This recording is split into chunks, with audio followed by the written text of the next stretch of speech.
everyone. Welcome back to another episode. I'm your host, Keebie. This is Captain Covered, and I am bulk recording right now. I don't feel like changing, so I'm in the same clothes that I was in the last episode. I'm holding my mic still because, hey, let's get it done. That's what we're doing. We getting this thing done, okay? Because I didn't even want to do this, but I'm doing it because I'm showing up. I'm showing up for you and for me, and I'm going to do this. So, on today's episode, we're going to be talking a little bit about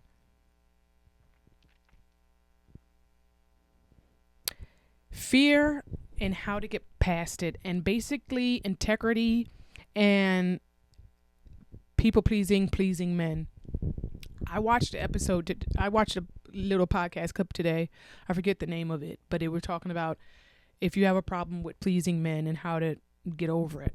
And so I actually, in the last couple of weeks, just had some friendship trouble, and it's just been kind of a whirlwind. I'm not going to go too deep into it, but I just, one of my longtime friends that I've known for about 20 plus years has decided not to be my friend anymore. Don't cry over me. Don't cry. Don't be sad. It's partly, it's my fault. Partly my fault. I want to take the whole blame, but a lot of it is my fault. I do want to say, if God wanted us to stay being friends, he would have changed her heart, changed the situation. So I also am just giving it to God and saying, hey, if he wanted to be different, he can change hearts. He can change minds. He's God. So he did not do that. And so what happened was, there was a friend's thing that my friend put together for Christmas, and I decided to pull out because of the atmosphere. I didn't want to be a part of it. Not saying they were doing anything super crazy, but the more I thought about it, the more I just didn't feel like I should be in that atmosphere. And so the way I went about it was wrong. I lied. I said that I had a previous thing, and that I couldn't go to that because I had. Now, I didn't lie about the other thing that I had. I did have something else, but I didn't learn about it, or I didn't remember it, or I wasn't told about it until after I already said I was going to go to this other thing. And so, once I talked to a friend of mine, someone who I look up to, someone who disciples me, and she was like, no, you were wrong, and you should have just been honest and said, I can't be around that. It's not good for my recovery. It's not good for me in my recovery or spiritually. And so that's not what I did. And so I tried to make her right. I tried to reach out. She didn't answer, so I did a voice message over a group chat, and, it didn't go well. So we kind of hashed it out, and I was honest. I don't think I used wisdom. I said some things, not like cursing or mean, but I said some things that could have been saved for another time when I knew she wasn't so angry. But I was just trying to be real, and, I was just tired of being fake, or it wasn't being fake, but I was just trying to be honest. I didn't want to hold anything back anymore, and I guess use wisdom or try to dance around something. I just let it all out, and like my feelings and how I was feeling. Although the Bible says not to do that, because it says only a fool shares everything in his heart. Well, I live and I learned. So at the end of our text exchange, she said, you're not in the right headspace, and I hope you have a good life. So that was bothering me. I was sad about that because I feel like I didn't go about it right. I feel like if I would have done it right the first time, then we would still be friends. If I would have not had the fear of men and would have called her up instead of sending through the text message in the group chat that I couldn't go, I should have called her and said, this is how I was feeling, instead of, in my mind, thinking I know the future, like, oh, this is what's going to happen if I'm honest. This is what's going to happen, you know, and not entrusting my outcome or my consequences to God. I try to manipulate, and this is what I got. And so a part of me is like, that's what I get. But another part of me, I do feel like no matter what I would have done, it would have turned out that way. But at the end of the day, I was wrong. But this is why community matters, because I was struggling with the whole situation. So I called my friend, and she told me straight. She said, in fact, you actually do this sometimes. You say you're going to do something and then you pull out, you know? And so we discussed like why I do that sometimes over other times. Like if you're my friend and you need to go to the doctors and and I'm driving you, I'm going to be there. I'm showing up. I'm going to be on time. I'm going to show up for that. But if it's a activity like my friend, my discipler, the night before, a couple nights before, we were supposed to do this like Charlie Brown walkthrough at a local church that does it outside with the and they have like a walkthrough, hot chocolate, and then they do like the nativity scene, volunteers from the church. I said I was going to come, and then at the last minute I pulled out and I said I'm not coming. Now, in my head, I'm like, the reason why I didn't go is because I don't think that was a big deal. Like, it's optional for me. But she said, yeah, but it's integrity. You said you were coming and then you didn't come. And she said, I do that on those instances. And I figured like, oh, okay. In my mind, I'm like, I can do that for that. You know, it's because I show up for everything else. It's like, but she gave me a better way. Like, instead of saying, oh yeah, I'm going to be there or I'm going to do that, just say maybe. Don't say you're going to do something and then don't do it. That's not having integrity. And that blew my mind because I thought I was sitting around walking around like I had integrity. And then there's some cases that I do, but am I all the way integrity? No. And I really wanted to cry because I was like, wow, it just hit me even more. Like, I am 37 years old and I'm still struggling with people pleasing and caring about what other people think and not being a woman. Like, I own a home. I have a car. I drive. I take care of children. I'm literally the head of my household. I run a little business here. It's not like a business, but it's a family. I run my family. I go to work. I take care of things. And you're telling me that I can't sit down across from somebody and say, hey, I don't want to be in this atmosphere? Humbly, I tell other people how to do things, being vulnerable, being honest, but I can't do that at my big 37 age, about to be 40 in a couple years. What? So it breaks my heart, but it's a realization. So I am thankful that I have acknowledged this, and I'm thankful for being in community and having people who are going to be honest with me even when it hurts. That's love. That's why I pride myself on. But I also do that when it's safe. I don't like conflict. So if I think or fear that there's going to be any conflict, I dance around it or I manipulate and it's just not right. And I refuse to do that anymore. And I am glad that I have community who can tell me the truth. So now I'm going to have integrity.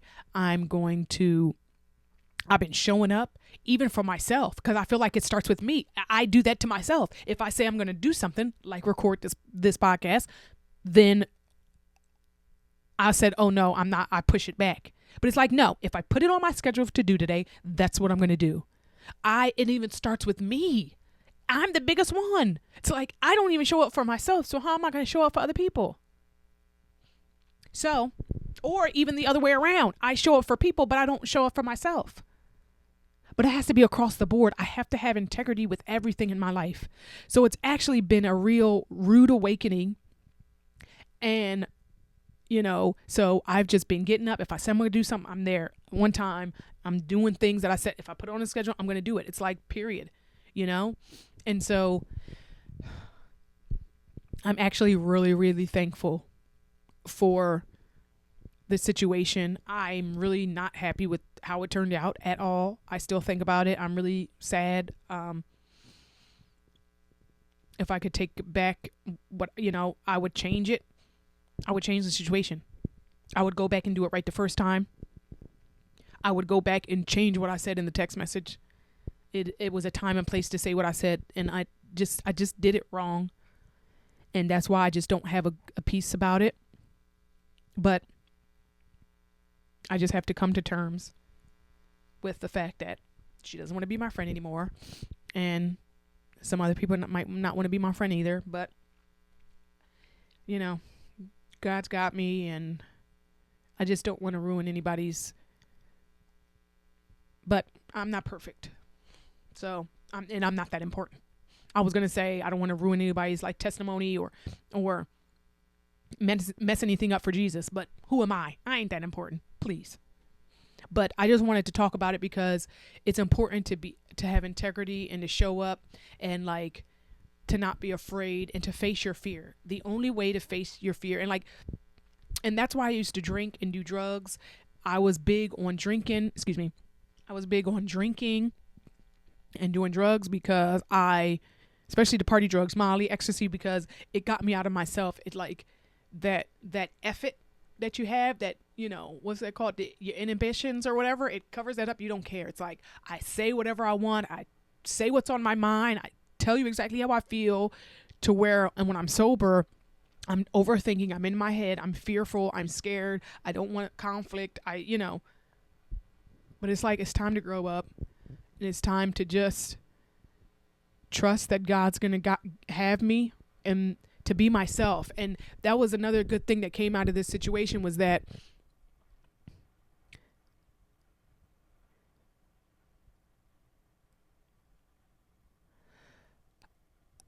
I have to be okay with being alone. Friends aren't going to like me for what I stand for. I love Jesus. People aren't going to like me because I love Jesus. People aren't going to like me because I'm pro-life. I hate abortion. People are not going to like me because I voted for Trump. And I have conservative values. I don't follow everything he does or whatever. Obviously, I don't like everything anyone does.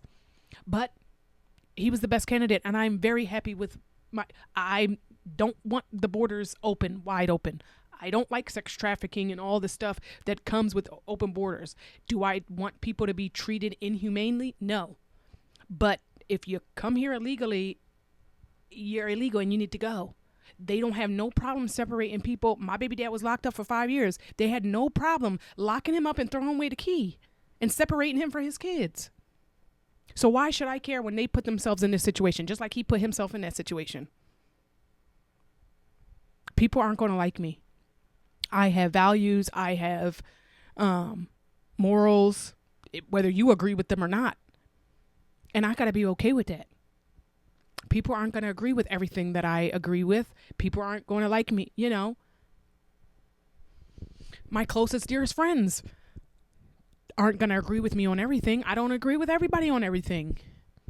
I think that's ridiculous, but in my mind, that's what I think somewhere deep down, I feel like if people knew the real me, I won't have anybody around. But that's not the case, because people do know the real me and they're around. But this is the lie that I allow people, that I allow the enemy or myself. I don't know, but I allow the thoughts to come in. What I want is a magic pill like before to take away my fear. But that's not, it's what's that called? It's called something therapy. Exposure therapy. The only cure for fear is to do it. To do whatever you're afraid of over and over and over again. And so I'm asking the Lord, like, how can I get over the fear of, like, when I'm in that rubber meets the road, where it's like he tells me to do something, or I have the nudge to maybe evangelize to somebody or hand out a tract. Where's that rubber? Like, how can I just push through that, Lord? And it's like, just to push through. There's nothing to it but to do it. You just got to do it. You have to humble yourself, get out of your head. I would like to remind myself, like, when I'm in those situations, instead of going to the negative, to go to focus on God, that magnifying glass. Instead of magnifying all the things that could go wrong, magnify all the things that could go right. Magnify God. I want to love God and fear him more than I want my comfort, because that's what it's about. I'm comfortable. I don't love the people enough to evangelize to them. I don't love the people enough to be honest with them. I'm too worried about myself. I am selfish. Look, there you go. And so that's what I'm dealing with. I'm struggling still with facing my fears and just doing it and being honest and being authentic and being vulnerable. I don't want to be vulnerable. I rather hide and manipulate. And I thought I was over that, but I'm not. And so that was a hard pill to learn and swallow this couple of weeks. But I'm glad I'm aware. God in his kindness allowed me to know. And I am thankful to Jesus that I know he will never leave me or forsake me.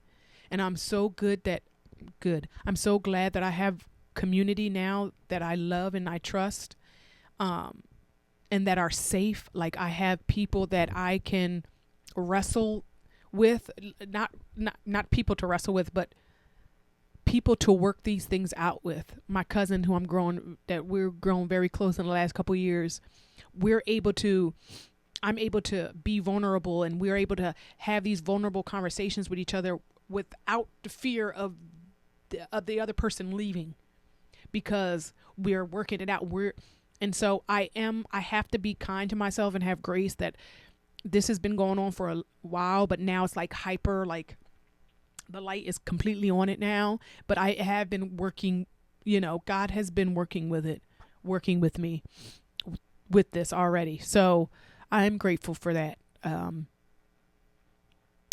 So, and I heard something today. It's just about being in your word. Like, I'm in my word, but not as much as I could be.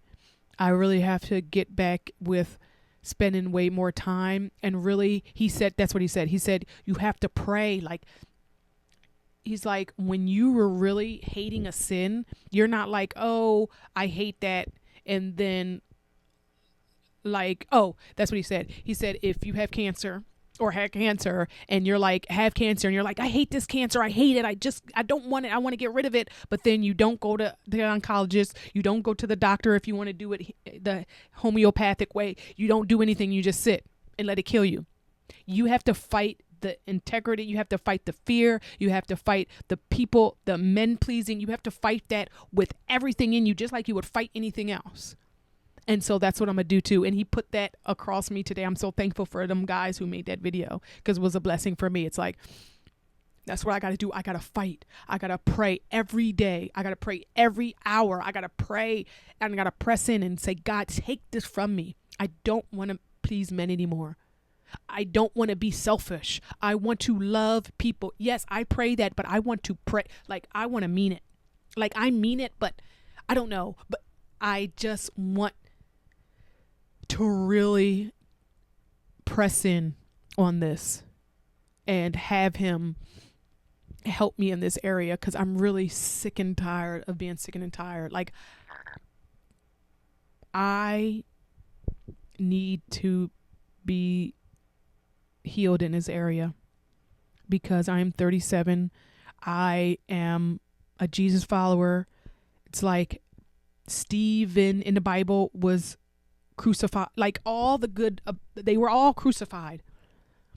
They would have not been martyred if they were pleasing men. And so if I am a follower of Jesus, that means I'm in opposition with the world, spiritual warfare. So it's like, I gotta man up. I gotta woman up. Really, I gotta get on my knees. I gotta be humble. I have to press into God and really start locking in. And so that's what I've been doing, slowly but surely. And so, yeah, any prayer warriors out there, be praying for me. And so I thank you for allowing me to share today. And every day, if you're still here, if this blessed you, go ahead and like it. If you know anybody who could be encouraged by this video, share it. And if you want more of this content, go ahead and subscribe to my channel. And I thank you so much for tuning in. And thank you for allowing me to be vulnerable. And thank you again. I will see you guys in the next one. Be blessed.